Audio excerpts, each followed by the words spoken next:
Hello everyone, I Harshita Pari welcomes you again in my online study classes. This is my second lecture, my second video of 11th standard and the chapter that is chemical bonding in the molecular structure. इससे पहले एक lecture हमारा हो चुका है जिसमें हमने chemical bonding क्या होती है इस चीज को डिस्कस किया. What is chemical bonding and the why chemical bonding is occur. These two topics we have already discussed in the previous lecture. Before starting today's class, I just want to share something with you. You all are student of 11th standard and the subject is new for you. ये नया stream है, एक नया field है जिसमें आप enter जो है वो करने जा रहे हैं. आपने इंटरव्यू भी किया है. आपने बहुत सारे लोगों को कहते हुए सुना होगा that science is too typical, बहुत हार्ड है, आपसे हैंडल हो पाएगा क्या एंड ऑल. इस स्टेटमेंट को मैं थोड़ा सा क्लैरिफाई करना चाहती हूँ. Here is nothing hard in the subject. बस एक छोटी सी जो चीज़ है जो आपको कंसर्न करनी है, ध्यान में रखनी है, that is it needs regularity. Punctuality चाहिए, रेगुलरिटी चाहिए, कंटिन्यूस स्टडी चाहिए. If you are regular with your studies, तो आपके लिए सब्जेक्ट बिल्कुल हार्ड नहीं है. Even this is very interesting subject. इसमें आपको कुछ रटना नहीं होता चीज़ों को जो है वो. All the things are based on understanding. अगर आप बेसिक्स क्लियर हैं, अगर आपकी अंडरस्टैंडिंग अच्छी है, अगर आप रेगुलर हैं, पंक्चुअल हैं, तो ये सब्जेक्ट आपके लिए बिल्कुल हार्ड नहीं है. इवन आपको कुछ रटना भी नहीं होता है, सिर्फ मेंटल एक्सरसाइज जो है वो करनी होती है. बट आपको रेगुलर होना पड़ेगा with your studies. Regular, continuous, punctuality, इन चीज़ों की जो है वो ये नीड है. Just like if you just talk about the serial of Ekta Kapoor. आपने 1 मंथ आफ्टर भी अगर उस सीरियल को वॉच किया तो आपके लिए क्या होगा, सीरियल को समझ पाना बिल्कुल आसान है. आप जो है वो आफ्टर 1 मंथ भी उस सीरियल को इजीली समझ सकते हैं. But if you just talk about the web series, उसका एक एपिसोड मिस होते ही आपको जो है वो नेक्स्ट एपिसोड नहीं समझ में आता. So this subject is like the web series, जिसको कि अगर आपने एक एपिसोड भी मिस किया तो आपको नेक्स्ट एपिसोड जो है वो समझ में नहीं आएगा या थोड़ा सा प्रॉब्लम जो है वो जनरेट हो सकता है. So if you are going to deal with the subject, आप स्टार्टिंग से ही जो है वो अपना बेसिक्स जो है वो क्लियर करते चलिए. आप एक एक चीज़ को जो है वो अभी से अपनी एक रूटीन लाइफ में जो है वो फॉलो कीजिए. That you should regular with your study. आपको अपनी स्टडी के साथ में रेगुलर रहना है. डेली जो है वो चीज़ों को कंप्लीट करना है. अगर आप ये चाहें कि एग्जाम से एक दिन पहले आप एग्जाम से बुक खोल करके बैठे और आपका कंप्लीट हो जाए, so that will be difficult.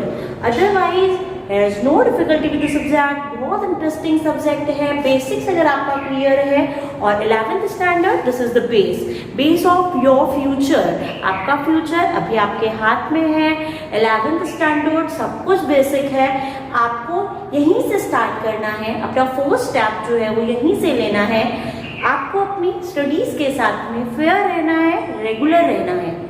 सो हम आप चलते हैं अपने आज के टॉपिक की तरफ, आज की क्लास की तरफ. In today's lecture, we will discuss about the octet tool and its limitations. So, let us start our topic, octet tool. Yes, octet tool जैसा कि हमने कल भी बात किया था, each and every species wants to be stable. हर कोई stable होना चाहता है. And to attain the stability एक रूल हमारे पास है, ऑक्टेट रूल, जो कि क्या कहता है, if the octet is complete, octet अगर आपके पास में कंप्लीट है, it means stable, the compound will be stable, the species will be stable. अगर ऑक्टेट कंप्लीट है तो स्टेबल होगा.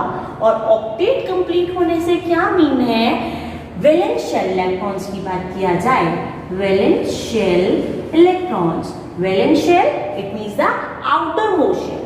What we mean by the term valence shell, outer most shell.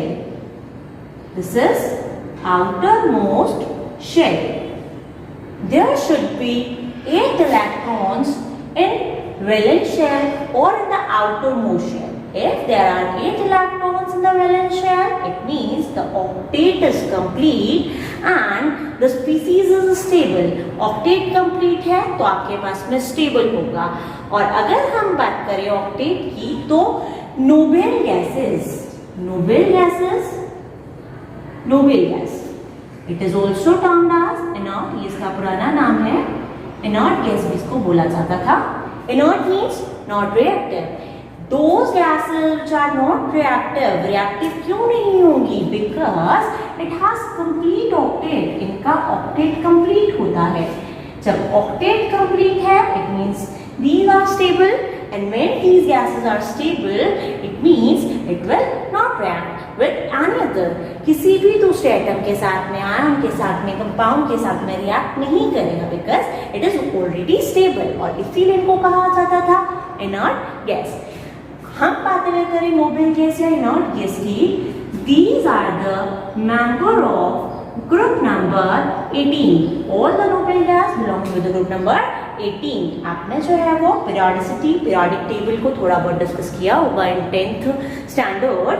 तो ग्रुप नंबर 18 की अगर मैं बात करूं, ग्रुप नंबर 18 को ही हम कहते हैं नोबेल गैस और इनर्ट गैस.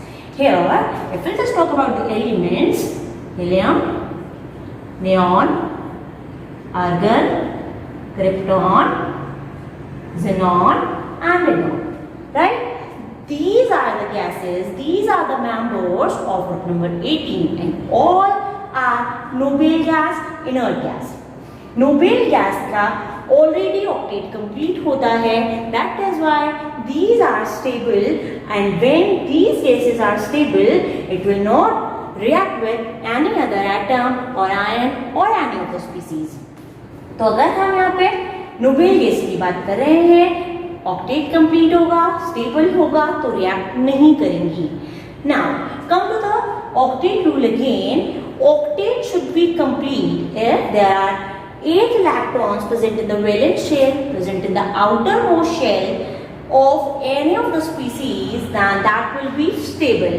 और अगर हम इसे थोड़ा सा किसी दूसरी लैंग्वेज में बात करना चाहें, दूसरी language in the sense in another terms अगर हम इसे देखना चाहें तो हम ये भी बोल सकते हैं any atom wants to attain the noble gas electronic configuration. कोई भी आपके पास में जो एटम है वो क्या करना चाहता है?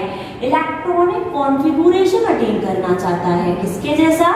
Like of nearest noble gas configuration, electronic configuration. Each and every atom wants to attain the electronic configuration like nearest noble gas. Each and every atom wants to attain the electronic configuration like of nearest noble gas. अपने जो भी nearest noble gas है उसके जैसा अगर electronic configuration attain कर ले, it means octet अगर कंप्लीट कर ले, then that will be stable. वो स्पीसीज, वो एटम आपके पास में कैसा हो जाएगा? स्टेबल हो जाएगा. और इस तरीके से स्टेबिलिटी अटेन करने के लिए, अपने ऑक्टेट को कंप्लीट करने के लिए क्या कर सकता है? It can lose electron, it can lose electron, it can gain electron or it can share electron. Now हम इन तीनों चीजों के बारे में बात करेंगे कि कैसे कोई स्पीसीज जो है वो इलेक्ट्रॉन लूज करती है, गेन करती है या शेयर करती है to attain the stability, to attain the electronic configuration like of nearest noble gas, to complete the octet, right? और ऑक्टेट रूल जो है वो यही हुआ कि कोई भी एलिमेंट जो है, कोई भी एटम है, any of the species wants to attain the electronic configuration like of nearest noble gas. To attain this, it can lose electron, it can gain electron or it can share electron, right? It means valence shell में 8 electron, octet, right? Octet complete, stability आपके पास में होगी. तो अगर हम बात करें इसके डेफिनेशन की तो आप कह सकते हैं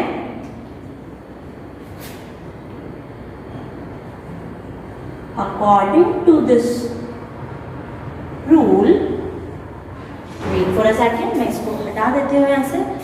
Yes. According to this rule, there should be 8 electrons in valence shell.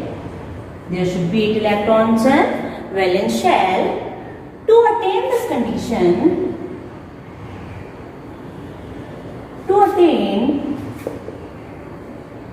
this condition, species can lose electron, can gain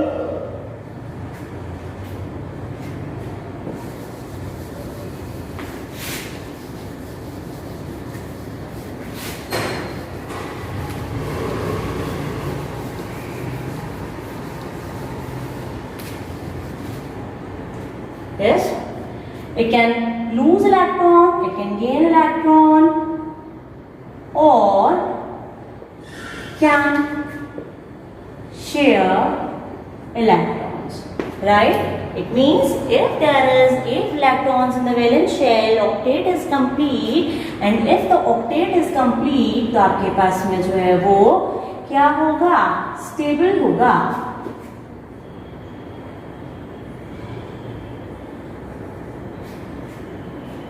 ये हुआ ऑक्टेट रूल. अब अगर हम बात करें how the atom can lose, can gain और कैन शेयर द इलेक्ट्रॉन, इनके examples की हम बात करें तो देखिए हमारे पास में जो है वो सबसे पहले हम एग्जांपल ले लेते हैं sodium. If we just talk about the sodium, तो what is the atomic number of sodium? That is Z. Z से आप हमेशा जो है वो एटॉमिक नंबर को इंडिकेट करते हैं. Z indicates atomic number. Atomic number of sodium is 11 here, right? If we just talk about the number of protons in the species, तो आप हमेशा ध्यान रखिएगा number of protons. Proton has positive charge, इसीलिए मैंने यहाँ पे positive charge लगाया है. प्रोटॉन, नंबर ऑफ प्रोटॉन्स कितने होंगे? किसी भी स्पीसीज में नंबर ऑफ प्रोटॉन जो है that is equals to the atomic number. It means here 11 protons are present in sodium. Now electron की बात किया जाए, in the atom number of electron is equals to the number of proton, means it is also 11. Sodium has sodium has 11 electrons. अब आपको electronic distribution की बात करनी है कि कैसे इलेक्ट्रॉन्स का डिस्ट्रीब्यूशन होता है. Okay fine. इलेक्ट्रॉनिक डिस्ट्रीब्यूशन की अगर मैं बात करूं तो देखिएगा. अच्छा, before discussing this I just want to clear one thing also. In the case of the fourth shell, duplet should be complete. In another shell, octet. According to the octet rule in fourth shell, in first shell, there should be 2 electrons. If we are talking about the fourth shell, in another shells, there should be 8 electrons. अगर fourth shell की बात हो रही है, fourth shell के case पे octet नहीं duplet follow होता है. Duplet means 2 electrons, octet means 8 electrons. In the case of the fourth shell, duplet should be followed, duplet should be complete. It means there should be 2 electrons in the fourth shell. In another shell, मतलब second shell की बात कर लीजिए, third की कर लीजिए, fourth की कर लीजिए, देयर शुड बी 8 इलेक्ट्रॉन. और यही है ऑक्टेट रूल. ऑक्टेट रूल यही कहता है कि फोर्थ शेल में 2 इलेक्ट्रॉन्स होने चाहिए, डुप्लेट कंप्लीट होना चाहिए. In another shells 8 electron should be there. It means वो क्या है? ऑक्टेट कंप्लीट होना चाहिए. And if there are 8 electrons in second shell, there are 2 electrons in the fourth shell, octet is complete in the compound. The atom molecule is a stable. Species जो भी है आपके पास में वो कैसी होगी? स्टेबल होगी. तो ये रहा हमारे पास में ऑक्टेट रूल, जो कि हमें बताता है इन the case of first shell, duplicate. In the case of another shells, octet should be complete. Now come to this point again. Sodium के इलेक्ट्रॉनिक कॉन्फ़िगरेशन की हम बात कर रहे थे, उससे पहले एक बार मैं वापस से एटम का स्ट्रक्चर जो है वो आपके साथ थोड़ा सा डिस्कस करती हूँ. Nucleus. In the nucleus, we know it very well. Neutrons with no charge and protons with positive charge वो प्रेजेंट होता है in the nucleus. Around the nucleus, there are some imaginary pathways in which electron revolves. कुछ ऐसे imaginary pathway होते हैं जिनमें electron regularly क्या करते रहते हैं, रिवॉल्व करते रहते हैं. नीचे मैं इसे कंप्लीट जो है वो पूरा बना देती हूँ.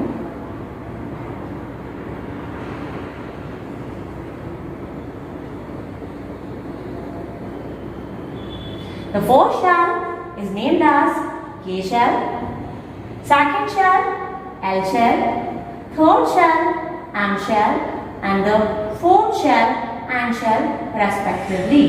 First, second, third and fourth. K, L, M, N उसके आगे चलता जाएगा. Now, सोडियम की हमें बात करनी है. सोडियम में इलेक्ट्रॉन्स का हमें डिस्ट्रीब्यूशन करना है. तो देखिएगा डिस्ट्रीब्यूट कैसे करेंगे हम इलेक्ट्रॉन्स को इन sodium. There are total 11 electrons. Firstly, electron आपके पास में फोर्थ शेल के अंदर जो है वो फिल होंगे. And according to the octet rule, for the first shell, duplicate should be complete. There should be 2 electrons in the first shell. तो मतलब आप 2 इलेक्ट्रॉन कहाँ डालिए? In the first shell. Electron in the electron. 2 electrons in the first shell. Okay. K shell, L shell, M shell. इसकी बात कर लेती हूँ. K shell में मैंने कितने इलेक्ट्रॉन यहाँ पे फिल किए हैं? 2 electron. Because this is first shell. And in the case of the first shell, duplicate should be complete. Yes, next. Now, from these 11, we have already filled 2 electrons. We have already distributed 2 electrons. How many remain now? 9 electrons, right? Okay. From these 9 electrons, it will move in the L shell. और L shell में कितना? हमने अभी बात किया था. 8 electron जो है वो आपको दूसरे शेल्स में फिल करने हैं. इट मीन्स डाल दीजिए 1, 2, 3, 4, 5, 6, 7 and 8. Right? 8 electrons in the L shell. Okay, fine. 2, 8. Now, only 1 electron is left here and that will move into the M shell. ये लीजिए M shell में सिर्फ एक ही इलेक्ट्रॉन है and the electronic configuration is 2, 8 and 1 here. Right? कोई भी atom अपने nearest noble gas जैसा इलेक्ट्रॉनिक कॉन्फ़िगरेशन अटेन करना चाहता है एंड सोडियम के नियरेस्ट नोबेल गैस कौन है? That is neon. Right? with the atomic number 10 with the electronic configuration 2 and 8 with complete octet, valence shell 8 electrons, complete octet. Right? complete octet means stable. तो इस तरीके से sodium जो है वो किसके जैसा इलेक्ट्रॉनिक कॉन्फ़िगरेशन अटेन करना चाहेगा? Like of nearest noble gas that is neon. अब इस कंडीशन को ऑक्यूपाई करने के लिए सोडियम को क्या करना पड़ेगा? If it will lose this electron, अगर ये अपने इस इलेक्ट्रॉन को लूज कर दे, it will attain the electronic configuration 2 and 8 and that is like of the electronic configuration of neon. तो देखिए सोडियम ने एक इलेक्ट्रॉन रिड्यूस करना है, एक इलेक्ट्रॉन को जो है वो रिमूव करना है, लूज करना है और कुछ इस तरीके से होगा. Na it will lose 1 electron. जैसे ही एक इलेक्ट्रॉन लूज किया, when any species lose the electron, it will attain the positive charge. ध्यान रखिएगा. Because डोनेट कौन कर रहा है? एक बार बताइए मुझे, डोनेट कौन करेगा? जो खुद रिच हो, धनी. ये लीजिए, positively charge means rich. Rich species है तब तो डोनेट करेगी. तो Na when donate 1 electron, it will attain the charge positive. Na plus बन गया. और इस तरीके से Na plus का अगर मैं इलेक्ट्रॉनिक कॉन्फ़िगरेशन बात करूं, it will be 2 and 8 like of the Electronic configuration of neon octet complete and it will be stable. तो ये हमने बात किया about the lose of the electron कि कैसे कोई species इलेक्ट्रॉन को lose कर सकती है to attain the electronic configuration like of noble gas, to complete the octet, to attain the stability. ये हमने अभी बात किया. Next हम जिस केस की बात करने जा रहे हैं that is gain of electron. Yes. Now the second case of lose of electron. देखिए लॉस ऑफ इलेक्ट्रॉन की बात किया जाए तो मैं यहाँ पे एग्जाम्पल ले लेती हूँ chlorine with the atomic number. Chlorine का एटॉमिक नंबर कितना होता है 17. अगर हम यहाँ पर जो है वो बात करें number of electron 17 electrons will be there in the chlorine. Electronic configuration की बात कीजिए, डिस्ट्रीब्यूशन कीजिए. फर्स्ट शेल में 2 electrons, another shell 8 electrons, right? 2 and 8, 10 electrons. How many remain now? 7. तो 7 electrons कहाँ move करेंगे? In the third shell. ये हुआ K shell, L shell and M shell में electronic configuration, electronic distribution. There are total 17 electrons. Fourth shell में आपके पास में electron कितने होने चाहिए? There should be 2 electrons. In the next shell, there should be 8 electrons. In the third shell, there should be 8 electrons. लेकिन देखिए यहाँ है कितने 2 electrons fill in this first shell, K shell, L shell, M shell. 8 electrons. 1, 2, 3, 4, 5, 6, 7 and 8 electrons. In the second shell, third shell की मैं बात कर लूँ 1, 2, 3, 4, 5, 6 and 7. There are 7 electrons in the third shell. ये हुआ आपके पास है electronic distribution of chlorine. Now, अगर हम बात करें क्लोरीन का नियरेस्ट नोबेल गैस कौन सा है that is argon with the atomic number 18 and the electronic configuration is 2, 8 and 8. Again have a look. Octet is complete here means stable. Clear? अब क्या करेगा chlorine? Chlorine has 7 electrons in its valence shell. 8 करना है क्या करे? एक electron ले ले. When chlorine gain 1 electron, it will attain the negative charge. कोई भी अगर मान लीजिए इलेक्ट्रॉन अटेन कर रहा है नेगेटिव चार्ज होगा. इलेक्ट्रॉन डोनेट कर रहा है it will attain the positive charge. Atomic number तो वही है electronic configuration it will be 2, 8 and 8. अभी देखिए electronic configuration is like of the nearest noble gas.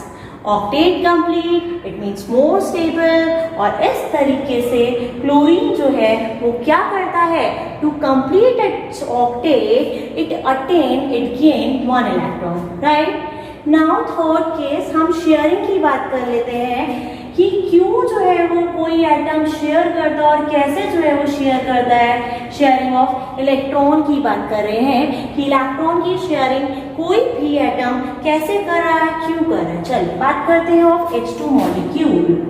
Right hydrogen की बात किया जाए 1 इलेक्ट्रॉन.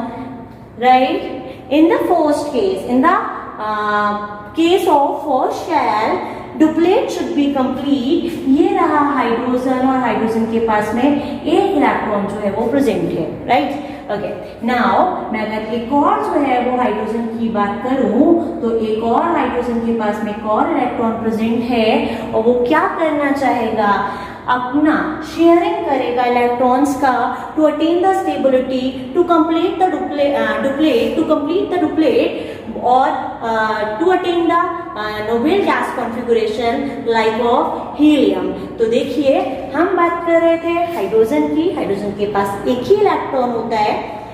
हाइड्रोजन करेगा क्या? एक इलेक्ट्रॉन एक हाइड्रोजन के पास है, एक और हाइड्रोजन आया इसके पास भी एक ही इलेक्ट्रॉन है. फर्स्ट शेल मीन्स डुप्लेट इनको पूरा करना है और डुप्लेट पूरा करने के लिए it need 1 electron and it also need 1 electron. ये दे अगर दे तो इसके पास कुछ नहीं बचेगा, ये दे दे तो इसके पास कुछ नहीं बचेगा. That is why both wants to attain the stability to complete the octet. octet complete करना चाहते हैं, stable होना चाहते हैं, तो क्या करें, ये दोनों अपने एक एक इलेक्ट्रॉन की शेयरिंग कर लें कि इसका इलेक्ट्रॉन ले ले भैया तू ले ले, और ये वाला इसको अपना इलेक्ट्रॉन जो है वो शेयर करे। डोनेट नहीं कर रहा है, शेयर कर रहा है, और शेयरिंग वाली चीज पर दोनों का ही सेम जो है वो राइट होता है, as we all know.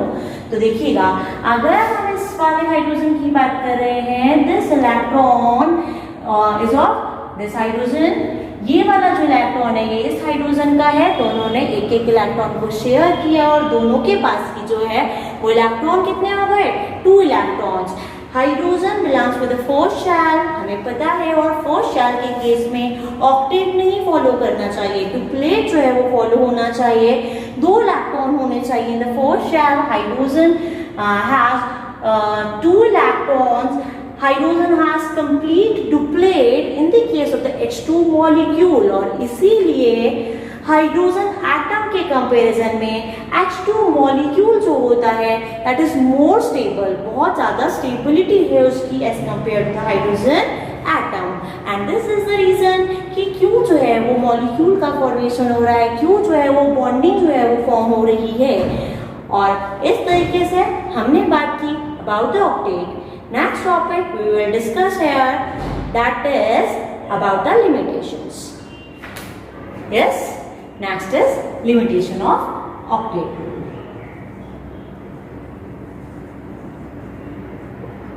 Limitation की बात किया जाए, हमने अभी ऑक्टेट टूल तो पढ़ लिया कि ऑक्टेट टूल जो है वो क्या कहता है, कैसे जो है वो मॉलिक्यूल के फॉर्मेशन को बताता है, but here are limitations of it, इसकी बहुत सारी लिमिटेशंस हैं, उसको हम डिस्कस जो है वो करने जा रहे हैं। तो देखिए, लिमिटेशंस की बात किया जाए तो ऑक्टेट जो है, the first limitation of the octet tool that is incomplete octet. Incomplete octet, incomplete octet की अगर बात की जाए तो those elements which has lesser than 4, which has the valency lesser than 4 valency, ठीक है, those atoms which has lesser than 4 valency, उनके case में आपके पास में इनकम्प्लीट होगा ऑक्टेट, मतलब ऑक्टेट कंप्लीट नहीं होगा। और ऐसे बहुत सारे कंपाउंड्स हैं जिनका ऑक्टेट कंप्लीट नहीं होता, फिर भी that are stable.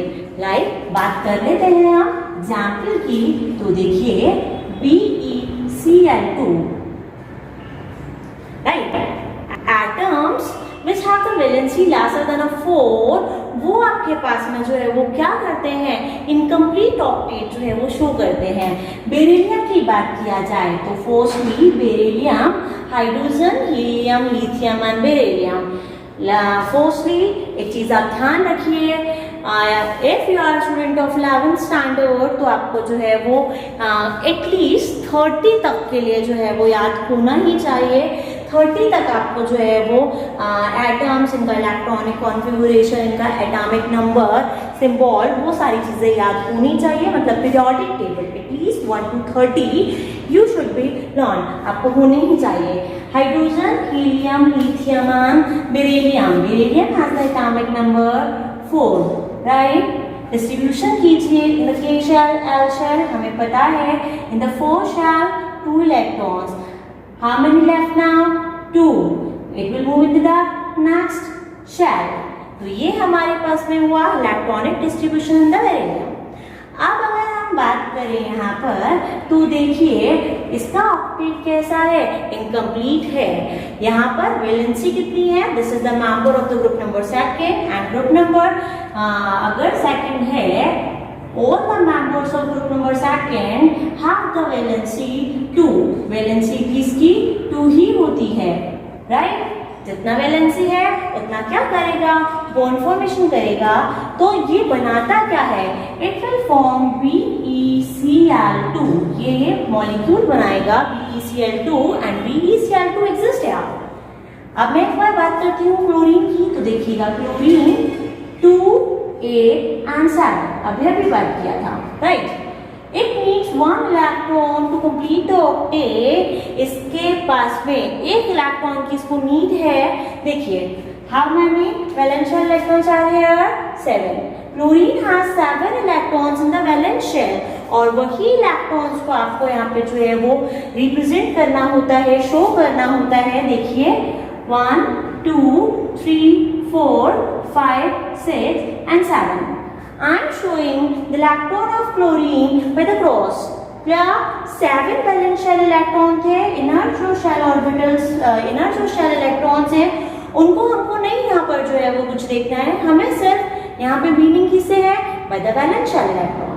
How many 7 valence shell electrons are present इसके पास में, क्लोरीन के पास में, बनाइए 2, 4, 6 and 7, right? To form the single bond, to form one bond, here is need of 2 electron। पता है ये बात, एक बॉन्ड 2 इलेक्ट्रॉन से जो है वो बन रहा है, बनता है। एक इलेक्ट्रॉन कहाँ से आया, क्लोरीन। यस, नेक्स्ट इलेक्ट्रॉन की बात करूं मैं, बेरिलियम के इलेक्ट्रॉन्स को मैंने यहाँ पे डॉट से शो किया है। By the dot I am showing the electrons of beryllium. अभी हमने बात की थी, it has only 2 electrons in the valence shell, 1 and 2। Again 7 electrons, 1, 2, 3, 4, 5, 6 and 7, right. तो देखिए, अगर मैं क्लोरीन की बात करूं, इट हैज कंप्लीट ऑक्टेट 7 तो खुद के थे, एक इलेक्ट्रॉन इसने बेरिलियम का जो है वो शेयर किया है, के साथ शेयर किया है। It has 8 electrons. Now same with this, beryllium की अगर बात किया जाए तो आप एक बार जो है वो नंबर ऑफ इलेक्ट्रॉन्स को चेक कीजिए, 1, 2, 3 and 4। How many, only 4 electrons are here. यहाँ पे सिर्फ 4 इलेक्ट्रॉन्स है, मीन्स ऑक्टेट कंप्लीट नहीं है। और ये हो गया limitation, exception of the octet rule.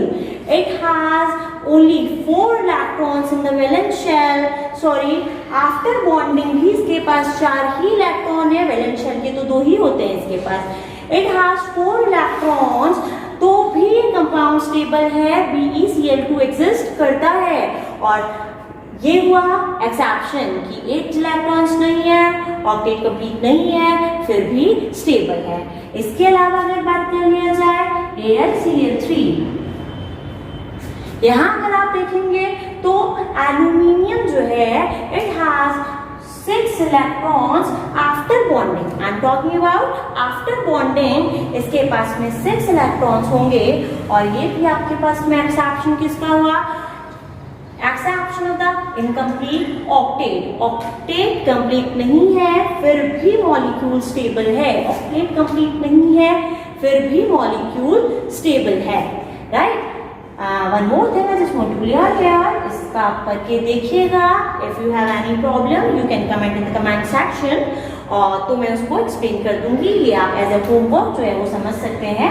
AlCl3 के लिए आपको इस तरह से स्ट्रक्चर जो है वो फॉर्मेशन करना है, और आपको चेक करना है कि कैसे इसके पास 6 इलेक्ट्रॉन्स है, इनकम्प्लीट ऑक्टेट है एंड ये स्टेबल है। इनकम्प्लीट ऑक्टेट होते हुए भी स्टेबल है। This is the first limitation of octet rule and it is incomplete octet. Yes, second limitation की बात करते हैं, that is odd electron species.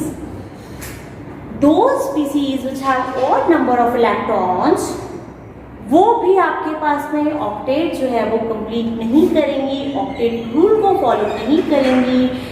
It will also the exceptional case, the limitation of the octet rule. Just like example ले लेती हूँ, nitric oxide example लीजिए, nitric oxide that is NO।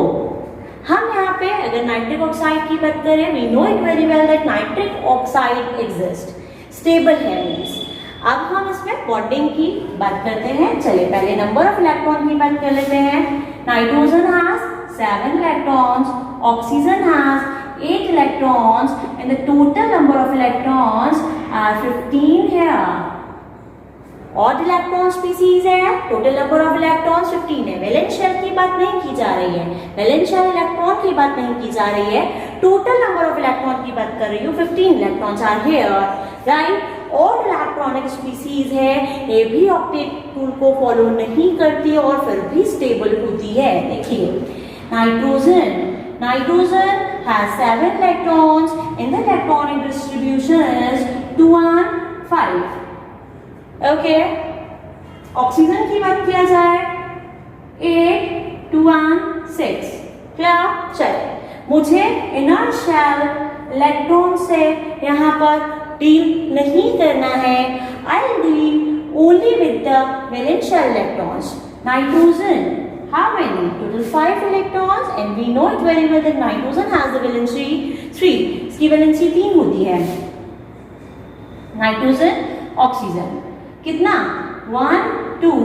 Oxygen has the valency 2, तो at least 2 bond इसने बना लिए, right? And double bond O, 1, 2, 3, 4, 5, 6. Dot से oxygen के इलेक्ट्रॉन्स जो है वो शो किए जा रहे हैं 1, 2, 3, 4, 5 and 6। नाइट्रोजन के इलेक्ट्रॉन को क्रॉस से शो कर देती हूँ 1 and 2, 3 and 4 and 5, राइट। अब देखिए, is the octet of nitrogen complete है? No. 2, 2, 6, sorry, 2, 2, 4, 2, 6 and 1, 7. It means here 7 electrons after bonding. Nitrogen have 7 electrons after bonding, और ये भी हुआ exception of the octet rule, जो कि क्या है? odd electronic species. अगर species और odd electronic है तो octet complete नहीं होगा, octet rule को follow नहीं करेगी, फिर भी stable होगी। नेक्स्ट एग्जाम्पल की बात कर लीजिए, NO2 ले लीजिए, that is nitrogen dioxide, NO2, nitrogen dioxide की बात कीजिए। देखिए again and double bond O, 1, 2, 3, 4 and 5 electrons of nitrogen, 1, 2, 3, 4, 5, 6, 1, 2, 3, 4 and 5, 6. These are the 6 electrons of oxygen. Have a look towards nitrogen. Again 7 electron. वापस से odd electronic species octet rule को follow नहीं कर रही है, फिर भी नाइट्रोजन डाइऑक्साइड NO2 बनता है, exist करता है, stable है। So this is the another limitation of the octet rule, that is odd electronic species. Yes. Third limitation, that is expansion of octet की बात हम करते हैं।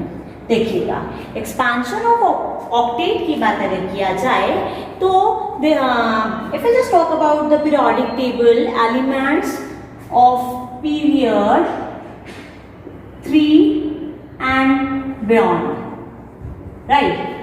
Period third and beyond period third elements की अगर बात किया जाए तो वहां पर एस और पी को तो आप छोड़ दीजिए, राइट। इसके अलावा आगे वाले जो एलिमेंट्स होते हैं उनके पास में डी ऑर्बिटल भी प्रेजेंट होता है, राइट।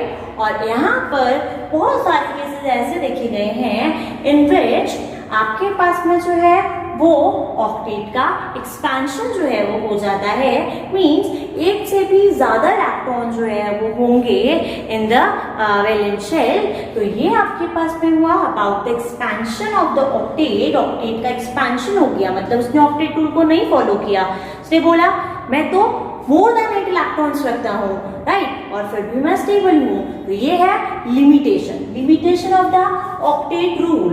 देखिए एग्जाम्पल लीजिए, PCl5 ले लीजिए, PCl5, right? PCl5, we know it very well that PCl5 exists. Penta chloride है ये, फॉस्फोरस पेंटाक्लोराइड है, and phosphorus pentachloride PCl5 exist करता है। चलेगा, अगर हम इसका स्ट्रक्चर की बात करें तो phosphorus has 5 electron, nitrogen family से बिलोंग करता है, इसका एटॉमिक नंबर जो है वो 15 है। कॉन्फ़िगरेशन और the electronic distribution will be 2, 8 and 5। वैलेंशियल electron कितना 5 है, 1, 2, 3, 4 एंड 5। ओके, यहाँ पे कितने हैं 1, 2, 3, 4 एंड 5। अब क्लोरीन का हमें पता है, chlorine has 7 electrons, 1, 2, 3, 4, 5, 6 and 7, right. तो यहाँ ये क्या कर रहा है, फॉस्फोरस शेयर एक 1 इलेक्ट्रॉन विद 1 क्लोरीन। क्लोरीन भी अपना एक इलेक्ट्रॉन फॉस्फोरस के साथ में शेयर कर रहा है। यहाँ पे फॉस्फोरस 5 क्लोरीन एटम्स के साथ में शेयरिंग कर रहा है of 1 electron, while 1 chlorine shares it's 1 electron with single phosphorus atom.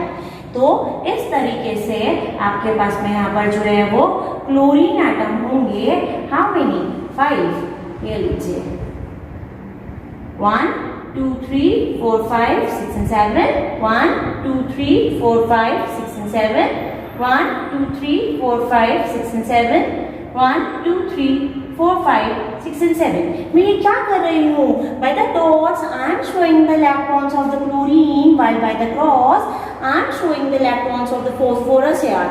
ध्यान रखिएगा, इसको लुईस स्ट्रक्चर बोलते हैं। ये हम बनाना 10th क्लास में सीख के भी आए हैं और आगे भी सीखेंगे। फिलहाल आप इतना ध्यान रखिए, वैलेंशियल इलेक्ट्रॉन्स को आप जो है वो शो करते हैं यहाँ पर, और वही मैं कर रही हूँ। Chlorine 17 atomic number, 2, 8 and 7। वैलेंशियल electron 7, देखिए 1, 2, 3, 4, 5, 6 एंड 7 ही इलेक्ट्रॉन बनाए हैं।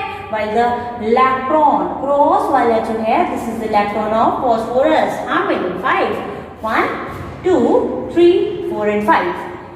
ये वाला इस क्लोरीन के साथ शेयर कर रहा है। This electron shares with this chlorine, this electron ये यहाँ शेयर हो रहा है, ये ओवरलैप नहीं करेगा, ये यहाँ पे शेयरिंग हो रही है, and this clear? Okay, मैं फॉस्फोरस की बात करूं तो देखिएगा, ये यहाँ पर electrons, yes, now count the electrons of the phosphorus, 1, 2, 3, 4, 5, 6, 7, 8, 9 and 10। Expansion हो गया, एक्सपेंडेड ऑक्टेट है। ऑक्टेट एक होना चाहिए, इट हैज 10 इलेक्ट्रॉन्स और फिर भी ये स्टेबल है। तो इसने ऑक्टेट रूल को जो है वो क्या किया, फॉलो नहीं किया। दिस इज द लिमिटेशन कि बहुत सारे जो हमारे पास में एटम्स हैं, बहुत सारे जो मॉलिक्यूल्स हैं, उनमें एक्सपेंशन भी देखने के लिए मिलता है। Mainly the elements of period number 3 और बियॉन्ड दैट, एस और पी को छोड़ दीजिए, डी ऑर्बिटल्स जो है आपके पास में होंगे, उनमें एस और पी के अलावा लेकिन डी भी होता है। और इस तरीके से हमारे पास में क्या देखने के लिए मिलेगा, we can see the expansion यार। एक और एग्जाम्पल हम डिस्कस करते हैं, H2SO4।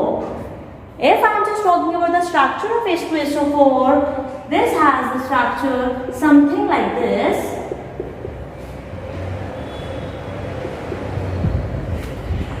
बात कीजिए सल्फर की, 1